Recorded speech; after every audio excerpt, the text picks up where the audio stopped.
Mulut seorang pria terbuka lebar seakan-akan menunggu ada sesuatu yang keluar dari sana. Ketika sesuatu itu keluar, ternyata itu bukan cairan tubuh, bukan juga cairan lambung, dan juga bukan makanan.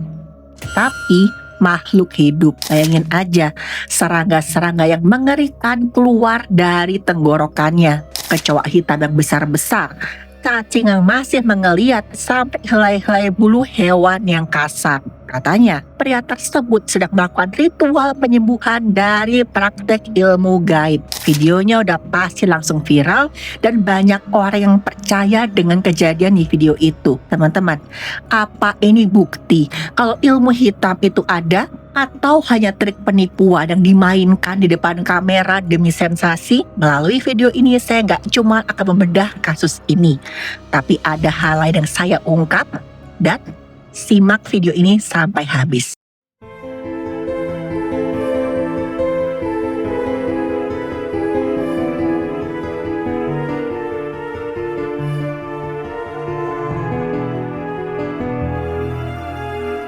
Halo, saya Dr. Stefani. Saya seorang dokter spesialis forensik dan mediko-legal, dan saya belajar dari yang mati. Kasus ini dialami oleh seorang pria asal Kuba bernama Pablo Moreira. Pablo adalah pria biasa, dia menjalani hidupnya sehari-hari sampai suatu hari hidupnya mulai berubah karena hal aneh yang dia alami. Pablo bilang bahwa itu merasa ada yang salah dengan tubuhnya, sesuatu yang gak bisa dijelaskan oleh ilmu medis. Katanya sih gitu, tubuhnya yang dulu sehat mulai sering sakit-sakitan.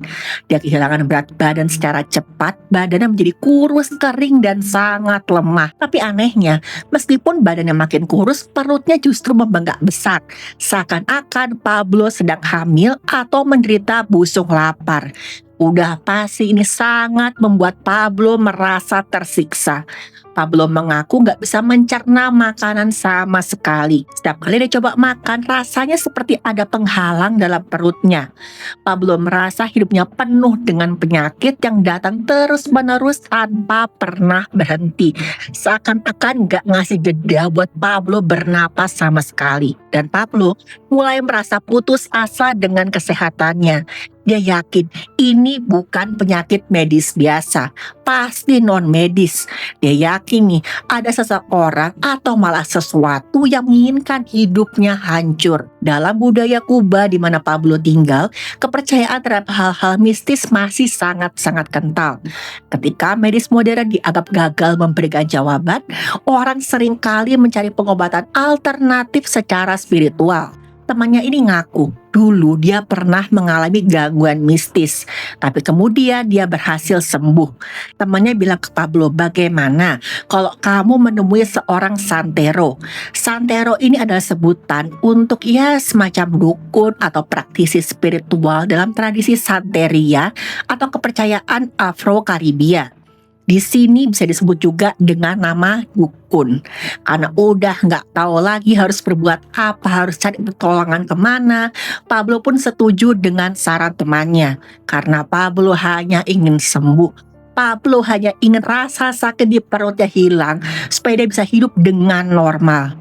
Tapi teman-teman, apa yang akan terjadi selanjutnya jauh lebih mengerikan ketimbang sekedar praktek ritual penyembuhan. Momen ritual itu terekam dalam sebuah video yang kualitasnya kasar, tapi cukup jelas untuk memperlihatkan detail yang mengerikan.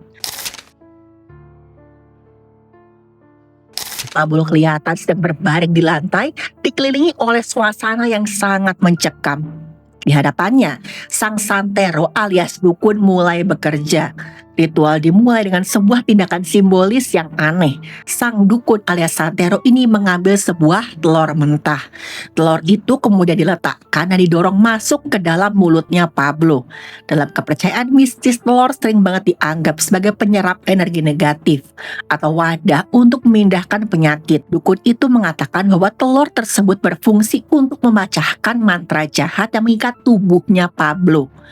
Pablo hanya pasrah, matanya terpejam, menahan rasa nggak nyaman yang luar biasa. Setelah prosedur telur itu selesai, bagian paling mengerikan dari ritual pun segera dimulai. Sang dukun mulai memasukkan tangannya ke dalam mulutnya Pablo. Dia merogoh cukup dalam seakan-akan mencari sesuatu yang bersembunyi dalam kerongkongannya Pablo. Kemudian dukun itu menarik sesuatu keluar. Dan yang keluar bukan lendir, bukan cairan tubuh, tapi sebuah benda hitam kecil terlihat di ujung jari dukun itu. Dan itu teman-teman adalah seekor kecoa. Kecoa yang tampak utuh seakan-akan baru aja hidup dan bersarang dalam kerongkongannya si Pablo. Tapi kejadian mengerikan gak sampai di situ aja. Dukun itu kembali merogoh-rogoh mulutnya Pablo dan sekali ini dia menarik keluar sesuatu yang sangat panjang dan mengeliat, cacing. Pablo kelihatan tersedak, dia kesakitan, tubuhnya mengejang setiap kali benda asing dikeluarkan dari dalam mulutnya. Dan gak cuman serangga, dukun itu bahkan menarik keluar helai-helai kasar yang kemudian diketahui adalah bulu kuda. Bayangin deh, rasanya memiliki benda-benda itu dalam tenggorokan kita. Satu persatu penyakit itu dikeluarkan dan dikumpulkan. Setelah ritual selesai, Pablo diperlihatkan hasil operasi gaib tersebut. Pablo lihat segala hal yang sudah dihapus dari dalam perutnya, kini terperangkap dalam sebuah tempat kaca. Dan tempat kaca itu berisi campuran menjijikkan antara serangga, cacing, dan kotoran-kotoran lainnya. Bagi Pablo, semua itu adalah bukti yang sangat nyata. Bukti bahwa selama ini ada kejahatan yang non-medis bersarang dalam ususnya. Sekarang kejahatan itu sudah keluar. Pablo merasa sangat lega, seakan-akan beban berat sudah diangkat dari tubuhnya. Dan udah bisa ditebak teman-teman, video pembersihan itu pun menyebar dan akhirnya viral. Reaksi publik terbelah jadi dua dan saling bertentangan.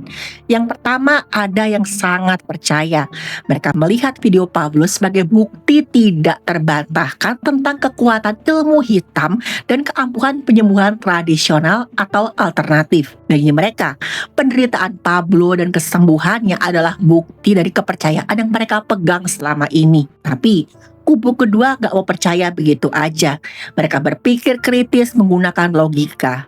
Para ahli sulap dan peneliti paranormal yang gak percaya segera menunjuk adanya keanehan dari video tersebut. Mereka curiga kalau video itu hanyalah sebuah tipuan kamera atau trik sulap tangan yang disebut dengan sleight of hand. Dan dalam dunia sulap, memunculkan benda dari mulut seorang adalah trik yang klasik. Sang dukun bisa aja menyembunyikan kecoa atau cacing di telapak tangannya sebelum pura-pura menariknya dari dalam mulutnya Pablo. Dari sudut pandang forensik medis, ditemukan serangga hidup dalam perut manusia ada hal yang sangat jarang terjadi. Pemeriksaan medis terhadap kasus-kasus serupa umumnya nggak pernah menemukan bukti fisik nyata adanya serangga dalam lambung.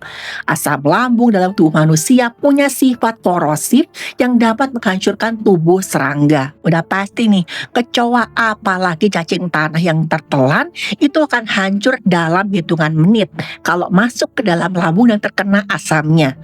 Jadi secara biologis sangat-sangat mustahil bagi serangga-serangga itu untuk terus hidup dan berkembang biak. Apabila hal itu terjadi, dapat dipastikan bisa menyebabkan pembengkakan perut seperti yang dikatakan Pablo tanpa terdeteksi oleh ronsen atau USG sebelumnya. Nah, jadi kalau bukan serangga, apa yang sebenarnya terjadi sama Pablo? Kok bisa perutnya bengkak? Kok bisa tubuhnya kurus kering? Analisis medis forensik memberikan penjelasan yang lebih logis tapi nggak kalah tragis. Gejala yang dialami oleh Pablo mirip dengan gejala malnutrisi berat atau busung lapar. Selain itu, dehidrasi gara-gara stres berat juga bisa memicu gangguan pencernaan yang parah. Jadi, Pablo memang sakit, tapi penyakitnya bukan disebabkan oleh santet atau hal gaib, tapi karena kondisi fisik yang diperparah oleh keyakinan mental Pablo sendiri. Oke, sekarang mari kita bedah fenomena ini secara medis dan juga ilmu pengetahuan. Dalam ilmu antropologi dan medis, apa yang dialami Pablo atau setidaknya ketakutan yang dia rasakan disebut juga dengan voodoo. Istilah ini dipopulerkan oleh seorang fisiolog terkenal bernama Walter Cannon pada tahun 1942.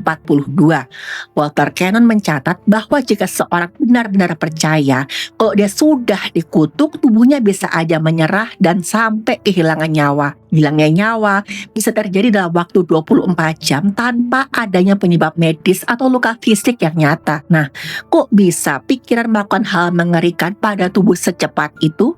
Jawabannya terletak pada sistem saraf otonom kita. Ketika seseorang percaya dia sudah dikutuk, otaknya mengirim sinyal bahaya yang ekstrim.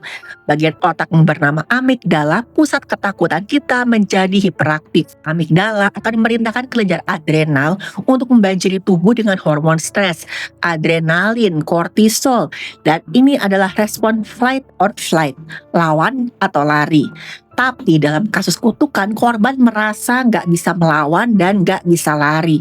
Akibatnya sistem tubuh mereka tetap dalam kondisi siaga satu secara terus-menerus. Aliran adrenalin yang terjadi terus-menerus dan berlebihan ini bisa merusak pembuluh.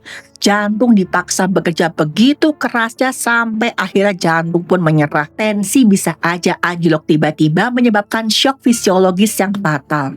Jadi, analisis forensik mencatat bahwa kegagalan fungsi organ secara tiba-tiba ini disebabkan oleh kepercayaan kuat dan kepanikan, bukan gara-gara penyakit fisik ataupun sihir. Selain itu, ada faktor kedua yang mempercepat kehilangan nyawa, yaitu penolakan nutrisi. Ketakutan yang begitu dalam, begitu besarnya, gara-gara merasa dikutuk tuh sering banget membuat korban menolak makan atau minum.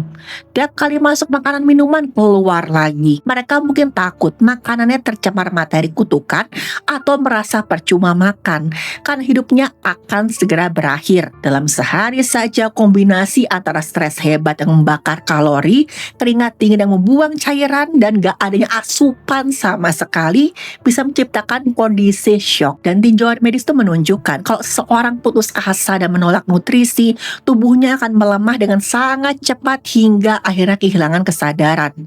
Pola inilah yang sangat cocok dengan teori voodoo yang dijelaskan oleh Walter Cannon. Fenomena ini juga berkaitan erat dengan apa yang disebut dengan efek nosebo. Efek nosebo terjadi ketika keyakinan negatif pasien memperparah penyakit atau bahkan menyebabkan hilangnya nyawa. Studi kesehatan psikologi memberikan contoh yang lumayan mengerikan. Ada nih, pasien yang didiagnosis menderita kanker stadium akhir dan diberitahu hidupnya tinggal sebentar lagi. Pasien itu kemudian meninggal tepat waktu sesuai dengan prediksi. Tapi anehnya ketika diotopsi ternyata kankernya masih ringan dan belum fatal. Pasien ini kehilangan nyawanya karena percaya dia akan segera kehilangan nyawanya. Analisis psikologis menekankan bahwa sugesti negatif bisa menimbulkan reaksi tubuh yang fatal, persis seperti efek kutukan yang diyakini oleh Pablo. Dalam kasus Pablo, dia percaya perutnya berisi benda-benda asing. Keyakinan itu memicu stres memicu gangguan pencernaan memicu pembengkakan yang semakin meyakinkan bahwa kutukan itu nyata. Dan ini teman-teman disebut juga dengan lingkaran setan psikosomatik. Ritual dukun yang mengeluarkan kecoa, cacing, dan apalah itu, terlepas dari apakah itu trik sulap atau bukan, berfungsi sebagai placebo ekstrim. Ketika Pablo ngeliat kecoa itu keluar, otaknya menerima sinyal, ancaman sudah hilang. Saat itulah tubuhnya mulai menyembuhkan dirinya sendiri. Tinjauan ilmu kedokteran dan juga forensik mempelajari bahwa hampir semua kejadian supranatural tersebut dapat dijelaskan lewat psikologi manusia. Kekuatan gaib sebagian besar itu sebenarnya adalah penyakit pikiran yang menjelma jadi penyakit tubuh. Tim dokter forensik akan selalu mengingatkan kita, sampai saat ini nggak ada hal gaib atau santet yang bisa dideteksi di bawah mikroskop laboratorium. Dan yang ada hanya tubuh korban yang hancur pelan-pelan gara-gara terpapar stres yang sangat ekstrim dan terus-menerus. Dan pemicunya adalah ketakutan. Teman-teman, dari kasus ini kita bisa belajar yang pertama, jangan dikit-dikit berpikir mistis atau ketakutan karena hal mistis. Hal mistis dan hal gaib itu memang ada. Saya pun percaya hal gaib dan mukjizat kebesaran Tuhan. Tapi untuk terus percaya kepada hal gaib seperti santet, voodoo, atau teluh, itu adalah hal yang malah membuat hidup kita susah karena terus-menerus ketakutan. Yang kedua, jangan stres karena banyak banget penyakit muncul dari stres atau karena faktor yang menyebabkan stres. Yang ketiga, kalau sakit datanglah ke dokter atau ke ahli profesional di bidang kesehatan, bukan ke dukun. Itu aja pesan saya harap teman-teman sehat selalu. Dan sampai ketemu di video berikutnya.